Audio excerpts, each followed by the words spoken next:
I was not ready for this today. This was heavy. But important. But very important. But this is heavy. And we're about to get heavier. Oh, yeah. You're going to take us out on a cheerful note? No. Crap. I don't want to take abuse from you when you're doing it even worse. Why couldn't I just do my article on the squat? Like, you can't squat trucks. It's about to go into effect. We can talk about penguins again. I mean, that seems to be a common theme in our show. We always love to talk about penguins. Yeah, this is depressing. Let's go.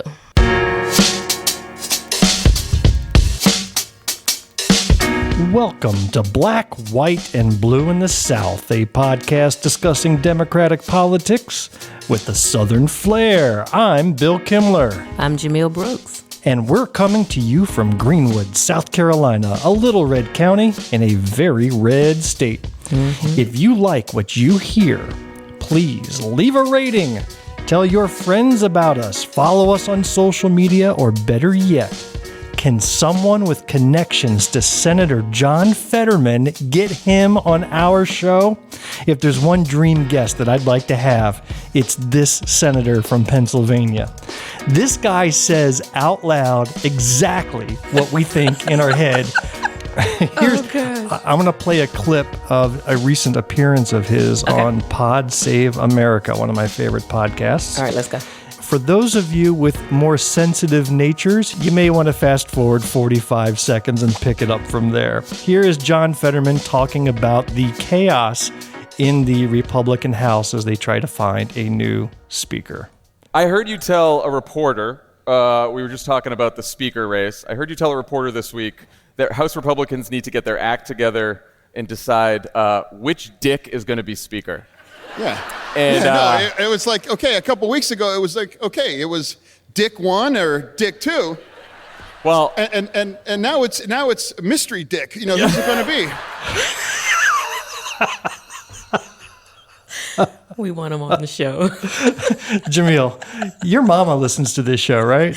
She'll skip that part. Okay, She'll skip good. that part. And so I apologize to mama there and anyone else with sensitive ears, but boy, was that an accurate clip from the great senator from Pennsylvania. Yeah. She'll skip that part. We're good. You can always drop us a note at blackwhiteblue@gmail.com. Send us your comments, questions, topic ideas.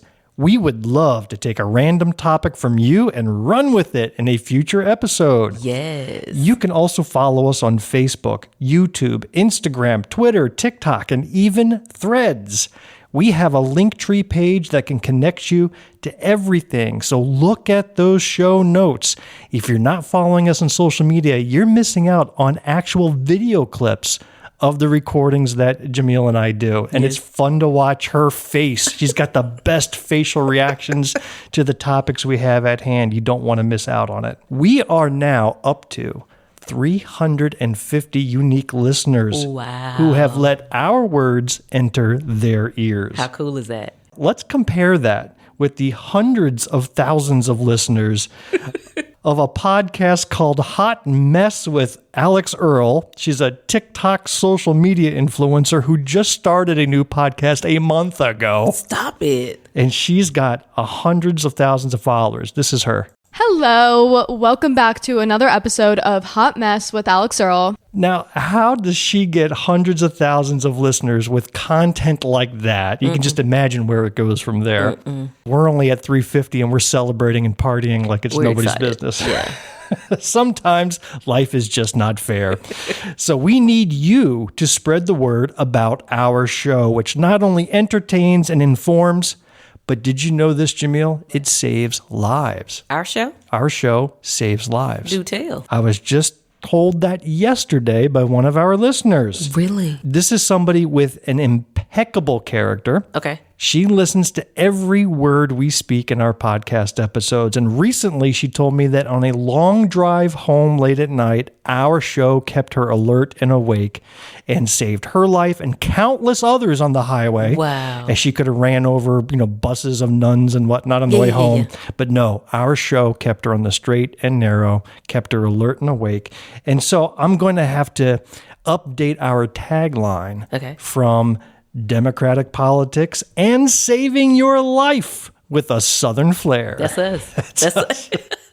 So, Jamil, I must address the fact that I've been here since 10 a.m. my to God. record our show. And let's check the time. It is now 6:09 in the p.m. when you've arrived and we've gotten set. So tell us what's been going on in your day that delayed us by 8 hours and counting. He will not let me live this down.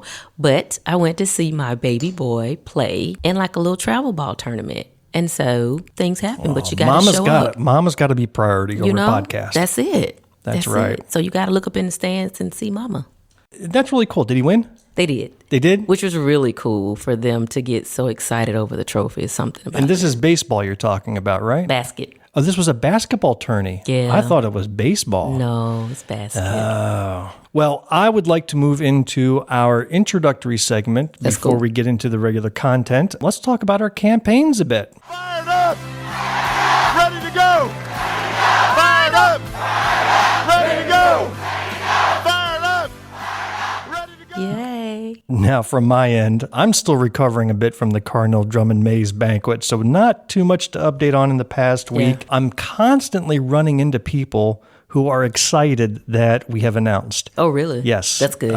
It was at an event at the Arts Center, and I was out to dinner, and just people that I've known said, "Oh, you're running again. That's fantastic." So it's Yeah. nice to know that the support is still there. That is cool. It's encouraging. We need it. We've also started getting campaign donations, which is really nice. You and I filed our quarterly ethics report on Sunday. Yeah, we did. Did you know there is a website you can go to? It's called ethicsfiling.sc.gov. Again, the link is in the show notes. You can actually search on any politician, any candidate, any elected official, and get a full detail of every donation and expense for everybody. Who's donating to them, including businesses? You'd be surprised at the amount of money that private businesses throw at elections. Yeah. It's worthwhile. So, do you want to talk about your first filing experience? How was it? So I was super excited. And then after we did this, I got home and I was like, oh my God, I never thought that I would file an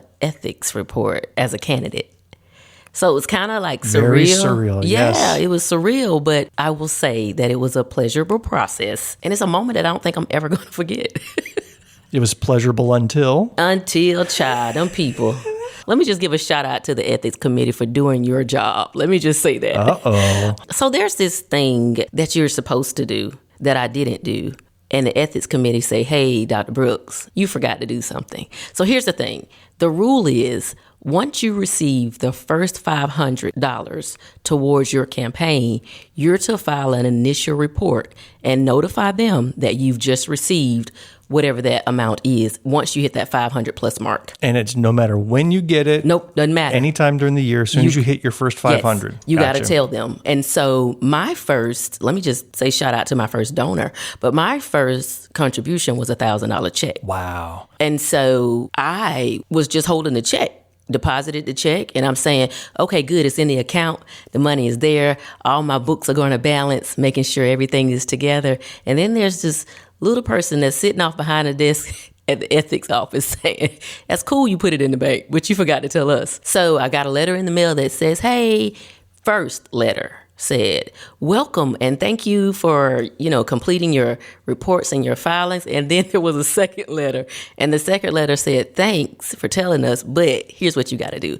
But again, shout out to the ethics committee. And I think that's major because sometimes we think that politics is all over the place and there's really no one checking, but they're doing their job. If you who are listening to us right now are considering running for office, keep Yeah. that in mind. Keep that in It's good mind. rule. We want to expose everything that we do Yeah. so that everybody can see what it takes to do this. And listen, being a first-time candidate, I knew there was an ethics committee, but that they would actually be there to go through these things line by line. I mean, I just want the South Carolinians to know that every dime of your money is accounted for. The Ethics Commission is going through something of an upheaval at the moment. That will Okay. be a topic for a later episode when Okay. we do a deep dive.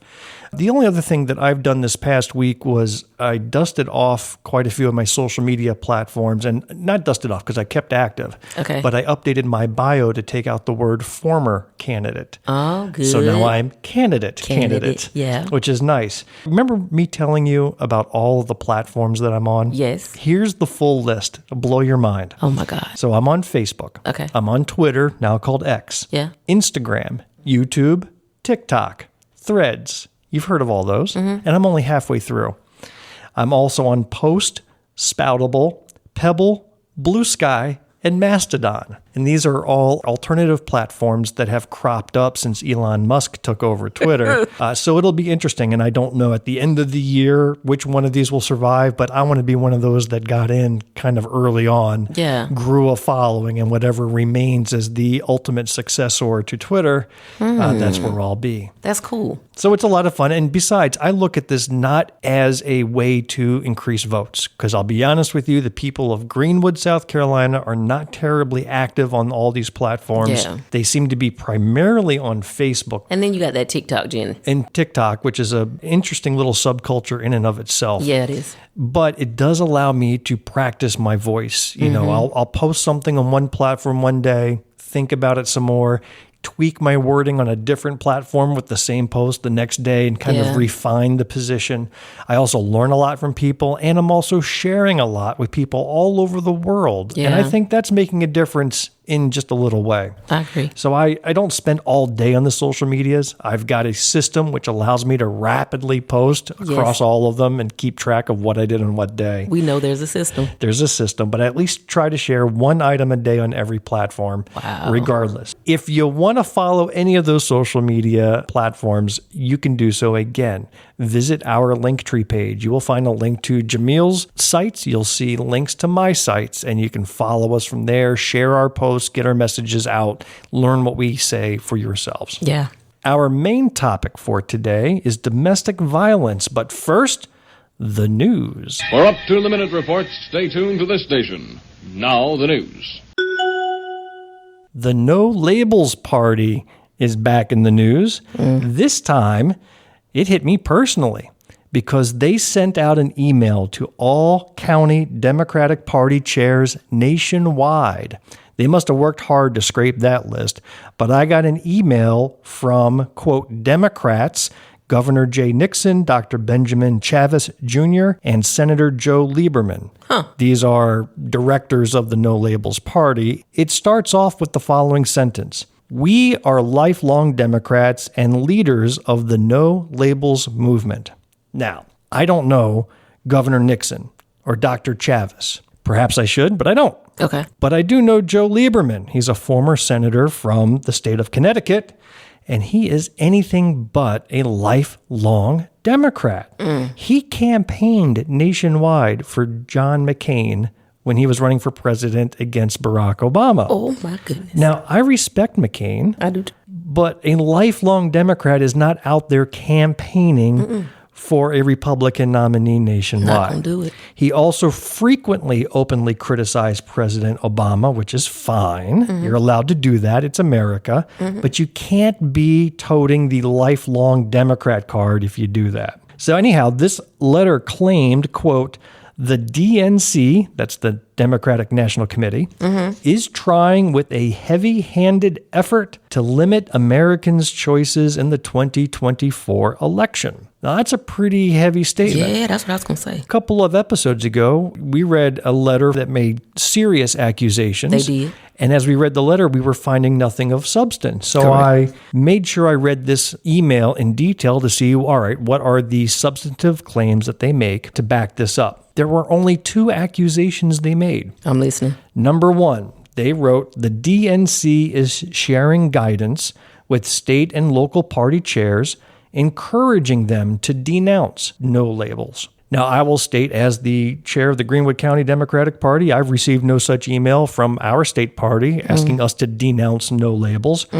But even so, I'm a Democrat, and I'm going to support the Democratic nominee. And personally, I'm for all other parties supporting their candidates and platforms. And if I've got problems with them, I'm going to state it. For example, the Republican Party can't govern, and I'm going to say it. Correct. The No Labels Party, we talked about this in the past. They've received substantial funding from Harlan Crow, the same billionaire who bought himself a Supreme Court justice. They've engaged in shady business, duping people into switching party affiliations up in Maine, to the point that the Secretary of State had to issue them a cease and desist notice. There's also been reports from the inside that the no-labeled party aren't all that they appear to be. Now, there was a letter from a former supporter. He's a congressman named Mark Pocan. And again, you can read this letter in the show notes. Okay. He details it all out. And he says, quote, "They are about lowering taxes on the rich and powerful and weakening regulations for big business at the expense of labor." This is from a former supporter. Bringing all of that to light, they claim, is undemocratic. Well, so be it, because they don't know what democracy means.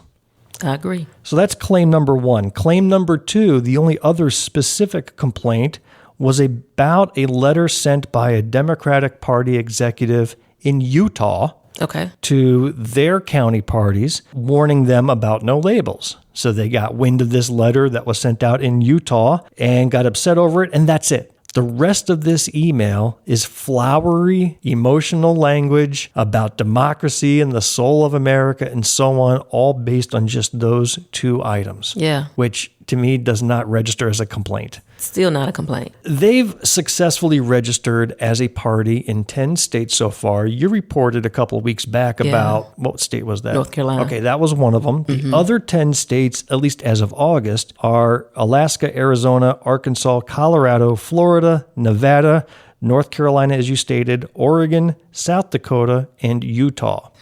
10 states down, 40 to go, and really, I've not seen any action here in South Carolina. Yeah. So do you think that the Republicans that are now part of the No Labels Party also sent letters to the Republican offices? No, they did not. I'm sure they did not. There would have been a news article about it. Yeah. We only got the news article about complaints against the fellow Democrats because essentially that seems to be the party they're trying to siphon off from the most. Yeah, I think about this a lot when it comes down to parties. And I think what really started me to thinking about it most was when we talked about North Carolina, and you have former Democrats, former Republicans that come together under one label, No Labels Party, and then do what? Here's what happens. If you're not happy the way things are going in the Democrat Party, and you jump ship, and you say, well, you know what? I'm going to the Republican Party.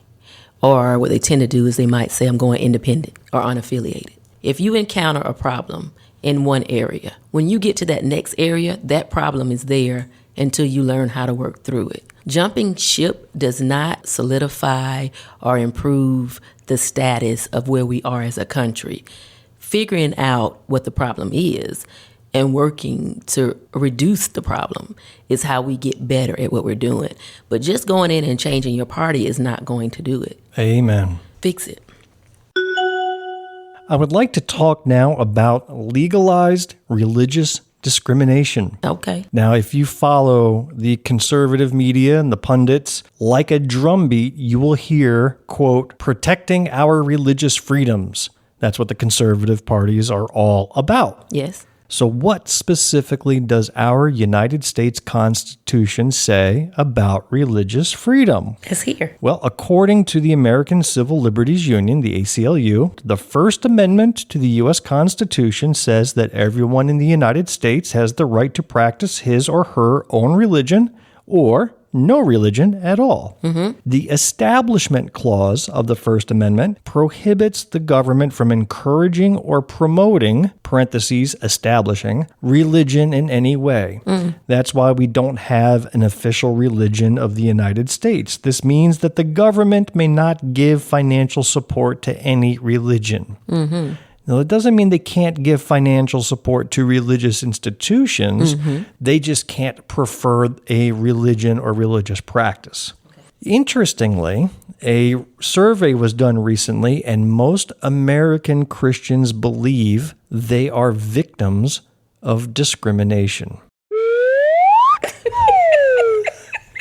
Finish it. Go ahead and finish it. I got to hear this. So there was a report that came from the Public Religion Research Institute and Brookings. They offer evidence. Almost half of Americans say discrimination against Christians is as big of a problem as discrimination against other groups, including blacks and minorities. I heard him get to the end. I knew you was going to say that. Last sentence, 3/4 of Republicans and Trump supporters said this, and so did nearly 8 out of 10 white evangelical Protestants. Oh, I was going to say something, but you know what? It's no need. You say who said this? 3/4 of who? Republicans and Trump supporters. Okay, I'm going to leave it there.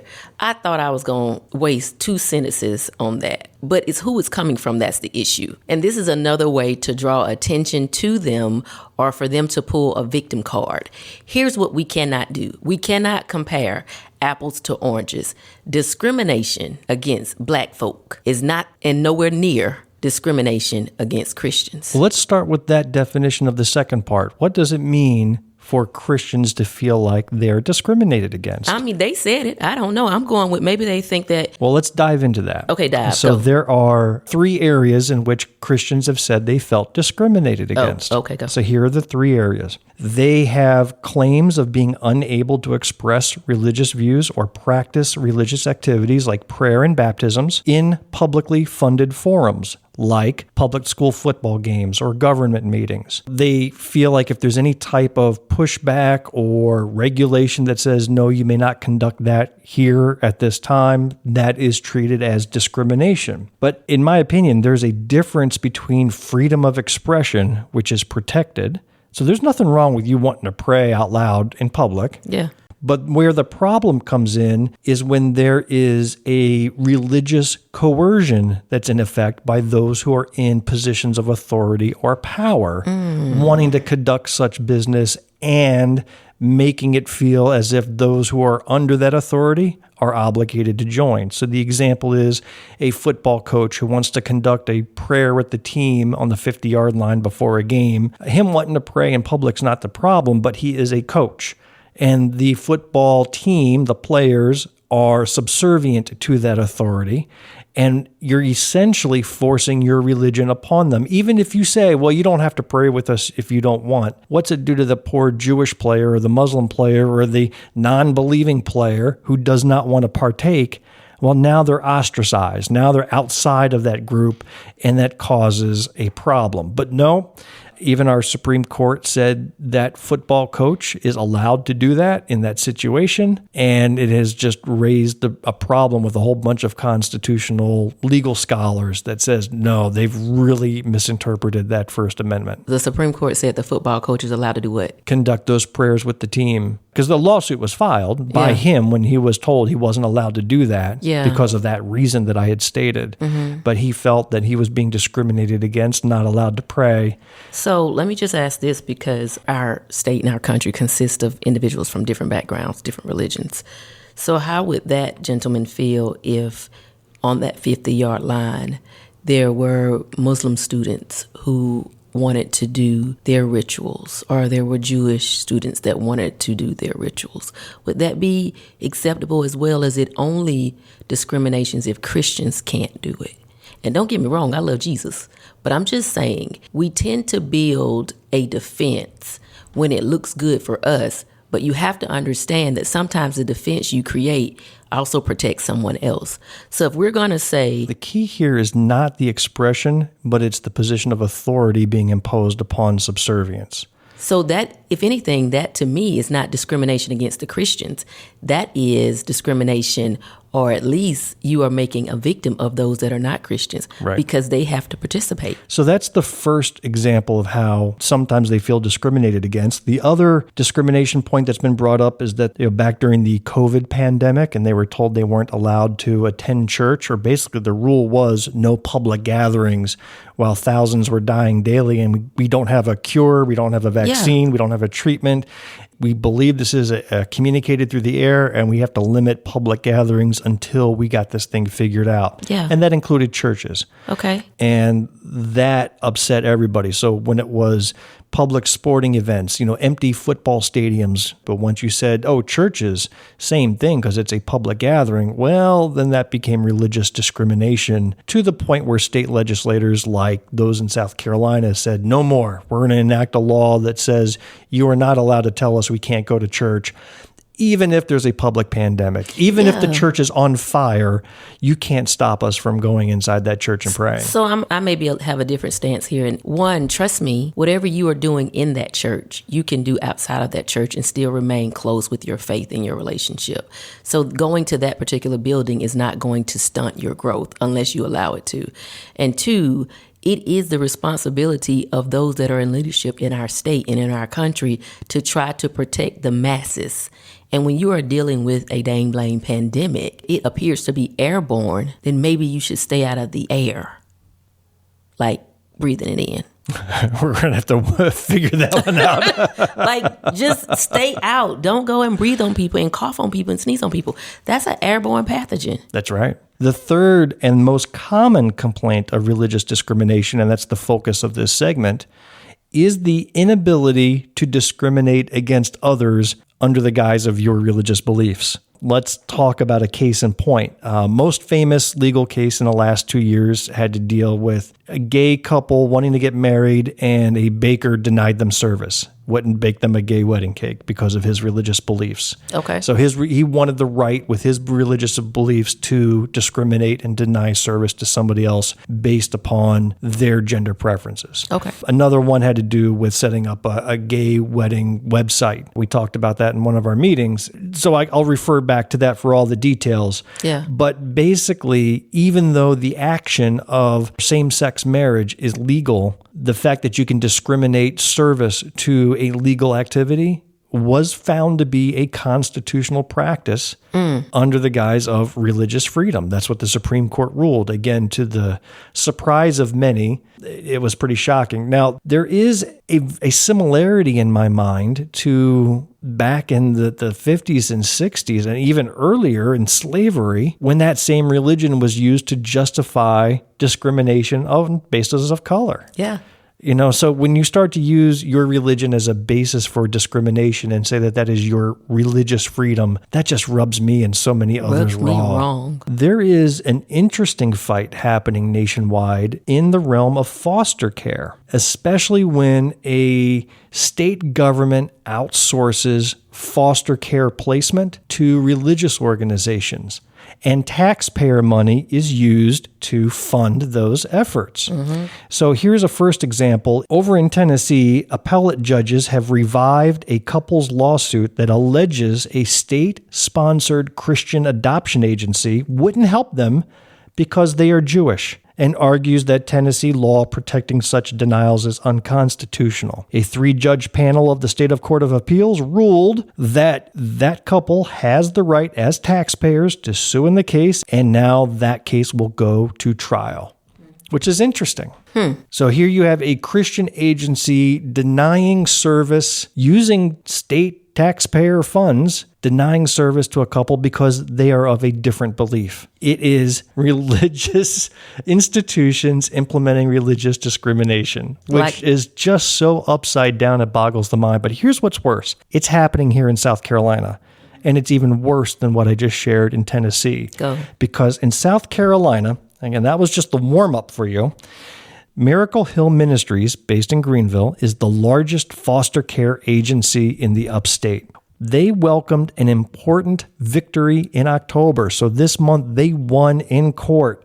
A U.S. District Court dismissed 2 lawsuits that challenged South Carolina's reliance on faith-based Miracle Hill as a child placement agency. This agency places children only in homes where parents are followers of Christ, active in a Christian church, agree with traditional evangelical teachings, including affirming biblical views on gender identity and marriage.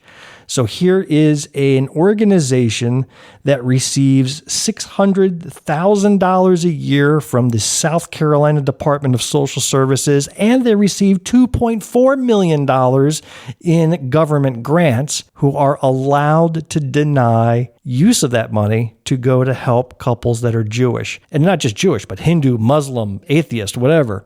It's absolutely funny because these same people will go around touting their Judeo-Christian values. What's that first word? Judeo. You know where that comes from? That's where it comes. The Jewish people. That's where it comes from. At the same time, with the other side of their mouth, they'll say, yeah, Jewish people, well, you're not worthy to receive foster placement from our agency. I have so many problems with this whole topic, but this is exactly what is happening. You're using the religious beliefs and weaponizing that against other individuals.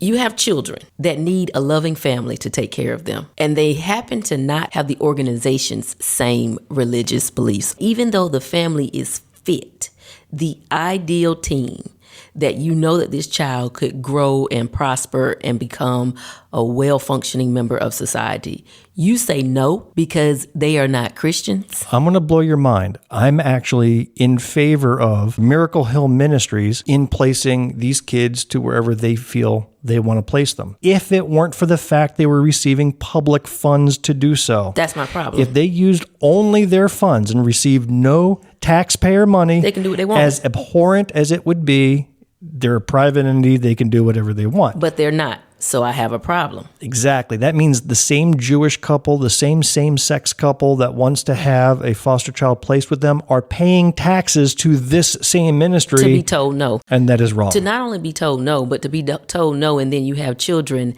that remain displaced without having the consistency of having a family. Now, one lawmaker argued, well, they can always go to a Jewish foster placement firm or a Muslim foster placement firm or an LGBTQ foster placement firm. Did that person say that out loud? Yes. Yes, that was the main argument against that problem. And of course, you guess how many of those there are in South Carolina. And Stephen, to go back to the Judeo-Christian stuff, you see the evangelicals are just going upside down about supporting Israel and supporting Jews and issuing 2-page letters about we support the Jews, and to say otherwise is a traitorous statement and so on. Yet these same people won't allow adoption agencies or foster care agencies to place into Jewish homes. You summed it up when you open it up and you said they're talking out of both sides of their mouth. That's exactly what that is. The third news item today, before we get to our main topic, this is a heavy one. I don't know if I can handle another one. This is a heavy one. This next article is about child marriage in South Carolina and throughout the United States. So I'm going to lay some heavy facts on you. You ready for this?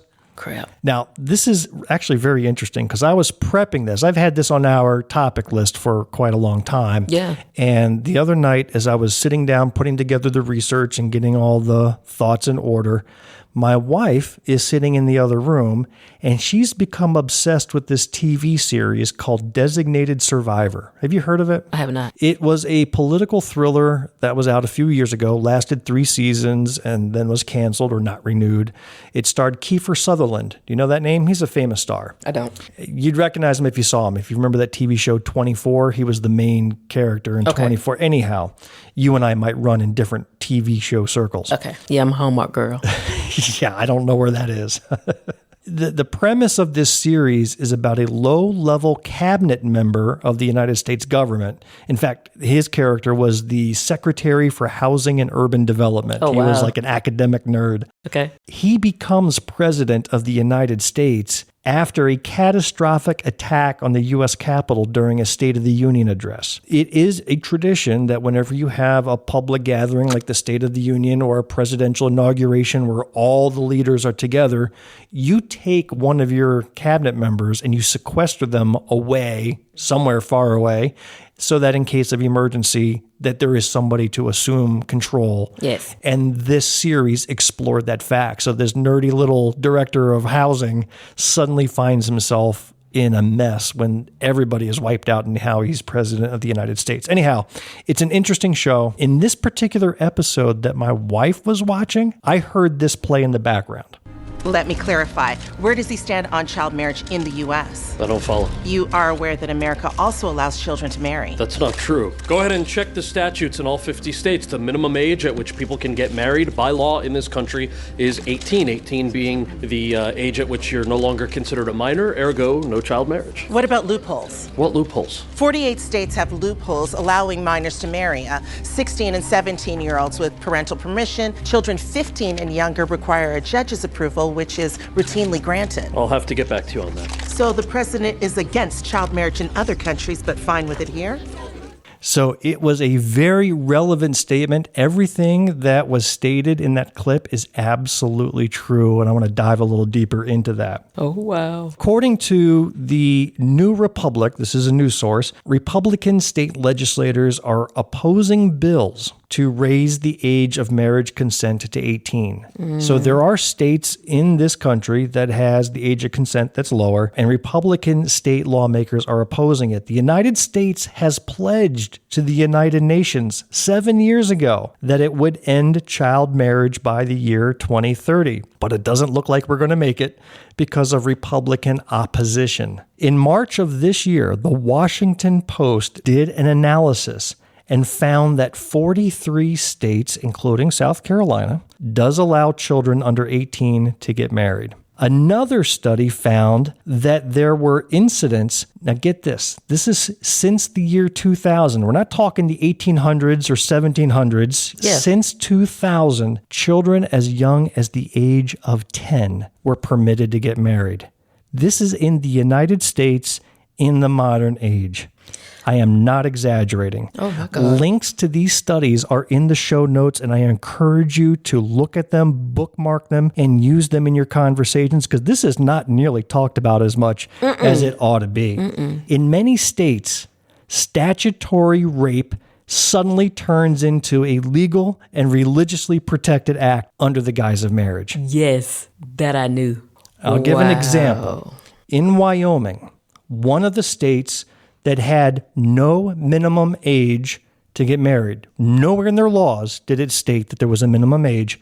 Recently, the state did pass a law eliminating child marriage altogether. They require anyone who gets married to be at least 18. The Republicans have a supermajority in Wyoming, so good for them. They got it figured out. But the Wyoming Republican Party, so you know the party and the lawmakers are not always in alignment. The Republican Party campaigned against that bill. I remember reporting on it as this debate was occurring, warning voters that it would compromise parental rights, meaning my right and your right to allow our children to get married. That's what they thought that this bill was going to compromise. Quote, marriage is the only institution in Wyoming statute designed to keep a child's father and mother living under the same roof, one mailing said, and cooperating in raising of any children that they together conceive. It is the natural right of every child. It blows your mind. They thought that it was putting arbitrary limits on child marriage and interfering with parental rights and religious liberty. That was their argument against it. Oh my goodness. Here's another one that's going to blow your mind. This is in the state of Missouri. There is a state senator named Mike Moon, and he got into this debate with somebody. Now, you're going to hear somebody else's voice first, and then you'll hear Mike Moon from Missouri respond. I've heard you talk about parents' rights to raise their kids how they want. In fact, I just double-checked. You voted no on making it illegal for kids to be married to adults at the age of 12 if their parents consented to it. You said actually that should be the law because it's the parents' right and the kids' right to decide what's best for them to be raped by an adult. Okay? Do you know any kids who have been With married marriage. at age 12? That was the law. do you know any You voted kids- not to change it. Do you know any kids who have been married at age 12? I don't need to. I do. And guess what? They're still married. Gentlemen. Child. Guess what? They're still married, as if that was a good thing. Yeah, that opens so many doors. Women, hey, tap a woman if you know one. Just tap them real quick. Thank you. This is manipulation. Why would you support a 12-year-old being married and making grown-up decisions? And for someone who is sane or mentally competent to say that parents and the children should be able to make the decision to marry at that age. Now, I don't know if they've read any psychology-based books, right? But in there are stages of development. You don't even have to read the whole book. Tell them just look for stages of development. When you get to a certain age, your competency level starts to develop to where you can make sound decisions. And a 12-year-old and a 10-year-old should not be making those decisions about who they want to marry. You would think we were talking about a third world country with child brides, but no, we are talking about the United States of America. So do you know where I'm going with this? What I'm going to talk about next? Go. I'm going to bring it home. Let's talk about South Carolina, Ooh, shall we? Let's go. Look at your eyes are closed. You're preparing for the pain. Yeah. Well, I want to share with you that thankfully, and maybe surprisingly, South Carolina does not even rank in the top 10 states for childhood marriage. But it's not for lack of trying. Oh my gosh.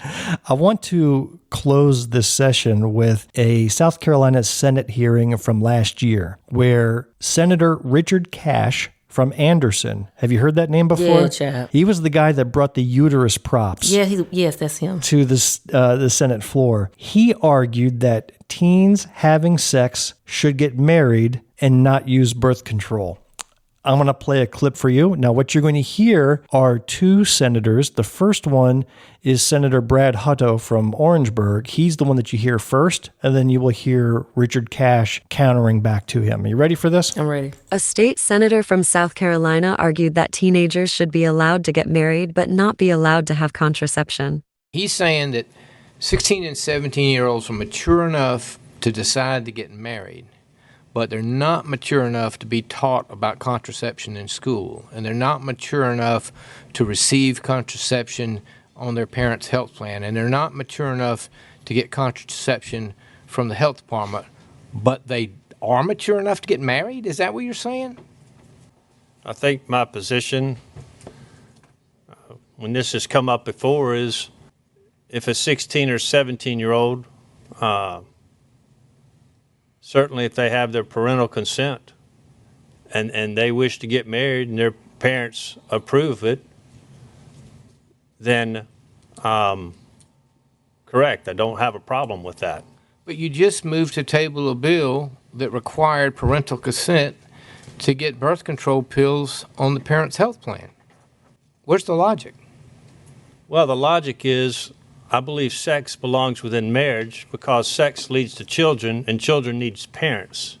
And so I'm not in favor of the state paying for contraceptives for unmarried children. I don't think that's a good policy. I think children come from sex, and children need a mommy and a daddy, and that means marriage.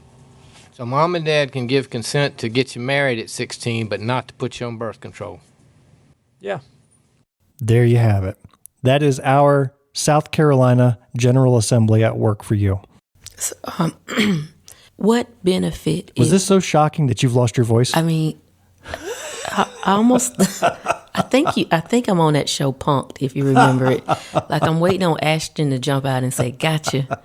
And he ain't come out yet. So that's a problem. What is the benefit to the state to increase the number of married people? And the reason I ask this question is I don't believe it's really about parents' rights and children's rights to marry. I think that there is a behind-the-scenes benefit that the state is trying to push to say, if you want to get married and your parents say, yeah, go ahead and get married, are we saving money because we have additional benefits if you're married as one? I don't see this as any type of financial or logical decision-making on behalf of the state. This is pure conservatism at work that defies rational belief. Okay, I think there's a trail in their mind. I think there's a trail. Because in their minds, if you're married and you're in the home with them, then you got two people who are working, and those two people should be able to get jobs that'll take care of that child. But it's beyond getting married. It's forcing them to get married and have children because you're denying them contraceptive access. You're absolutely right. I get that. We're sane.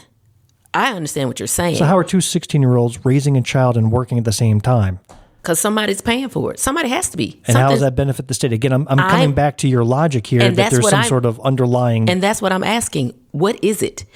This is the only thing that I can get, because I'm just going to be real frank, I don't think any of these senators are that invested with the health and the well-being of children. I mean, they dang sure weren't that well vested over the women that bring the children into the world. So I don't think it's about them making the right decision for the children. I'm trying to figure out what is the point of trying to do this.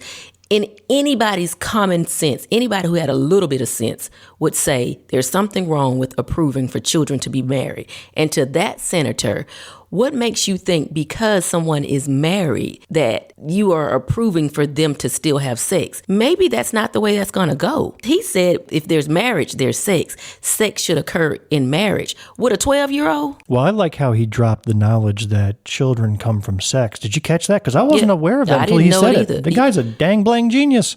Let me wrap up with just some facts talks about South Carolina and the marriage age requirements law. So this is what is in our state books and in the South Carolina Code of Laws, section 20-1-100. Basically, it says that you must be 18 to get married.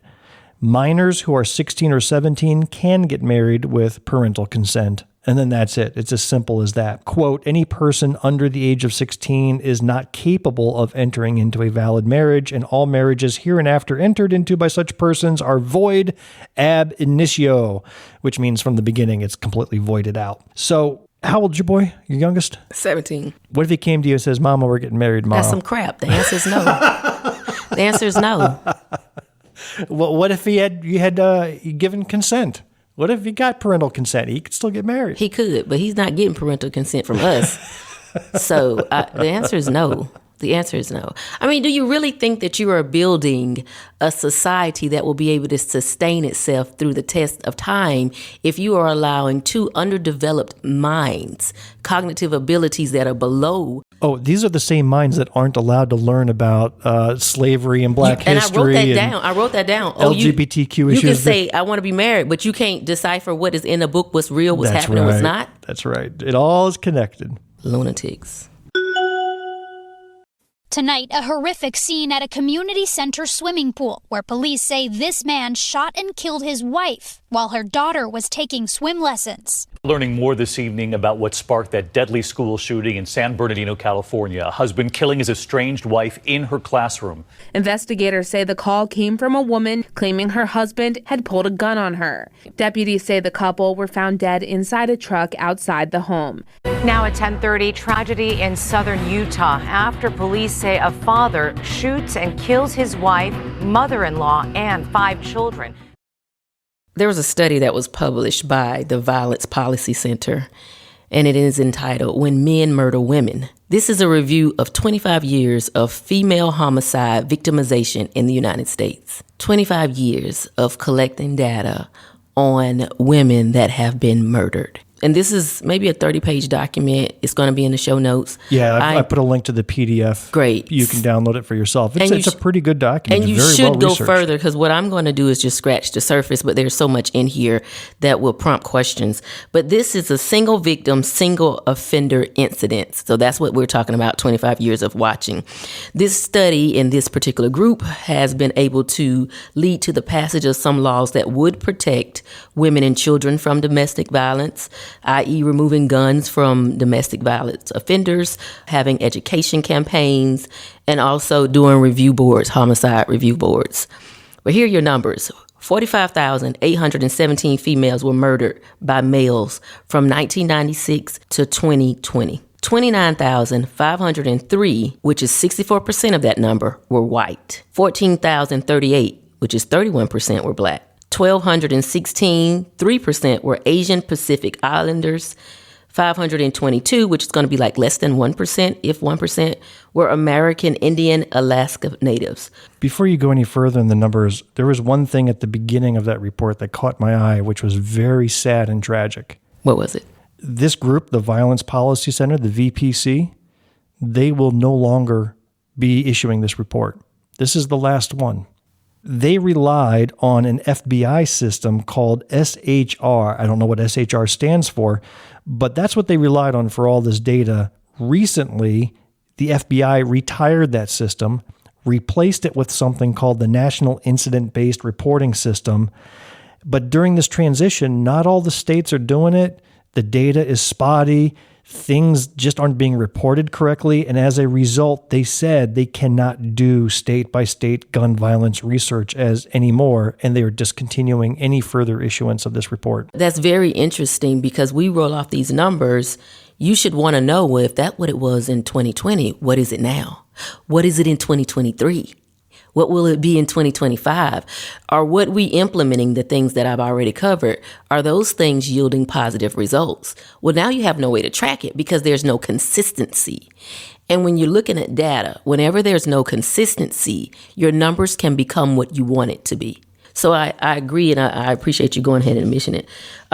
This report does not include anyone who was missing So if there was a woman who was missing and still has not been found, oh, I missed that. She is not a part of these stats. So what that lets you know is that the numbers are still skewed. There could be more women. The percentage of Black female victims killed with a gun has increased dramatically in the past decade from 51.6% in 2011 to 72%. 72 freaking percent in 2020. I'm checking for gun control laws. 61% were murdered by their intimate partner. 53 were killed with a handgun. 36,421 incidents total. 86% were not related to the commission of a crime. So this is somebody you know. Wasn't a crime. You weren't getting robbed. You weren't on your way and you just got attacked in the park because you were walking the animals, the dogs. 62% were arguments between a female and a male. Emotions got the best, and now we have a victim. Now, you mentioned the guns being a significant factor here, and in this article, they made a very good point. And there's almost a connection between domestic violence and fatalities and suicide.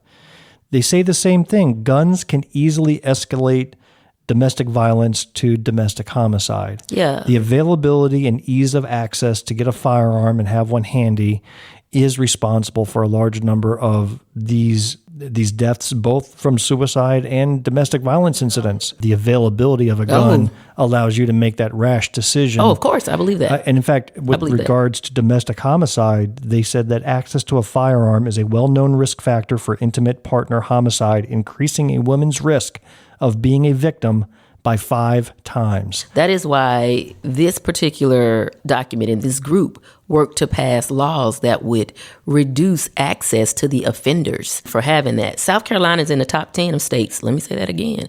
South Carolina, your state, my state, is in the top 10 states for 23 out of the past 25 years, ranked 17th in the nation in terms of household firearms ownership rates. I don't know if you saw it in the table that was at the end, because I love tables. I'm a tables Crazy guy. Stats, yeah. That South Carolina stat, although we're in the top 10 states, do you know how many times South Carolina ranked number 1 during those 25 years? Say it. 4 times. 4 out of those 25 times South Carolina was number 1 on that list. 1 time is too much. Yes. 1 time is too much. So you talked about laws. There's one law in particular I wanted to bring attention to, and that was a national law called the Violence Against Women Act. Yeah. Very relevant to the discussion we're having.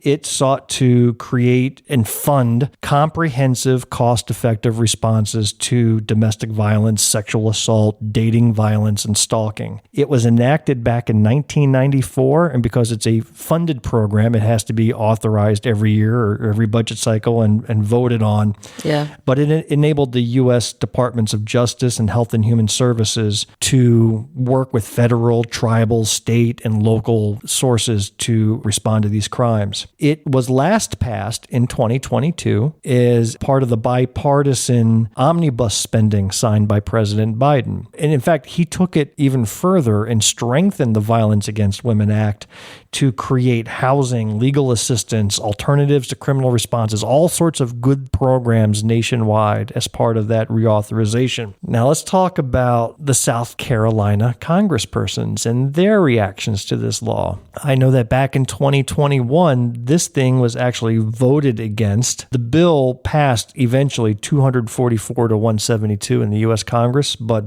Duncan, Mace, Ralph Norman, William Timmons, and Rice, they all voted against the Violence Against Women Act. Why do you think they voted against a program like this? So let's talk about our congressman, family values and great supporter of women, Congressman Jeff Duncan. Why would he, year after year, for the hundreds of years he's been in office, why would he vote against the Violence Against Women Act time and time again? What do you think his rationale is? I have a guess. Go. I feel that he thinks Second Amendment rights outweigh the rights of women to live.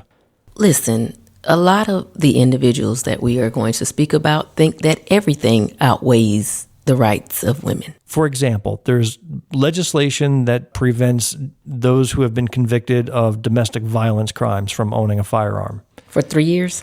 And they feel that that is an infringement upon Second Amendment rights. Yeah.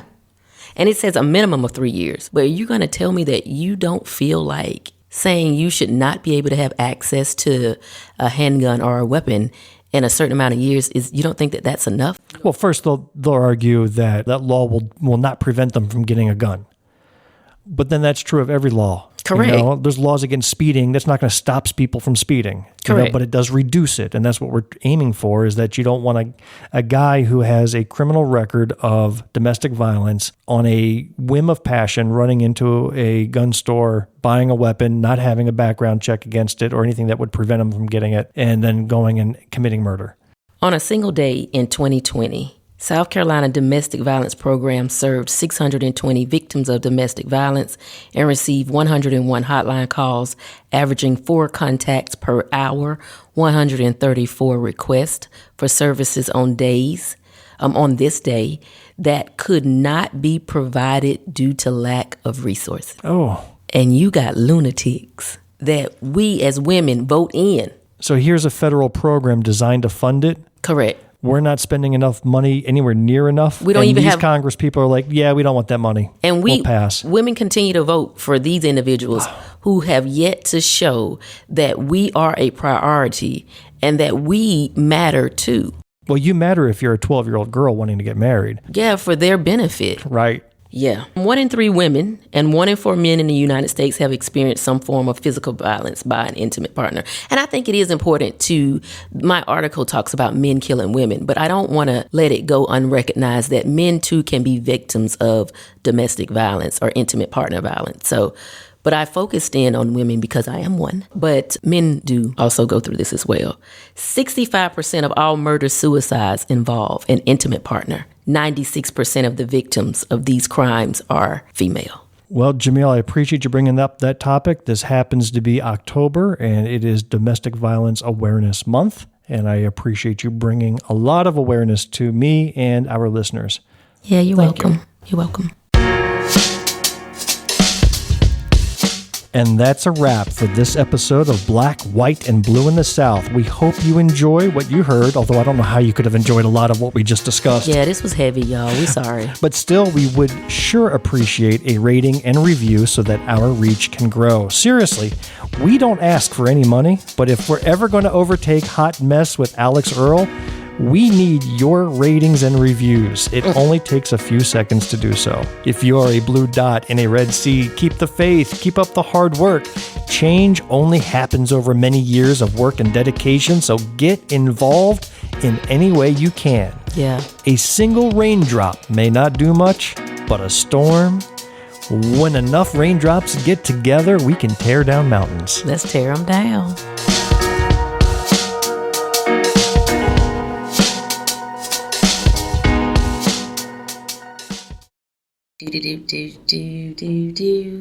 The end.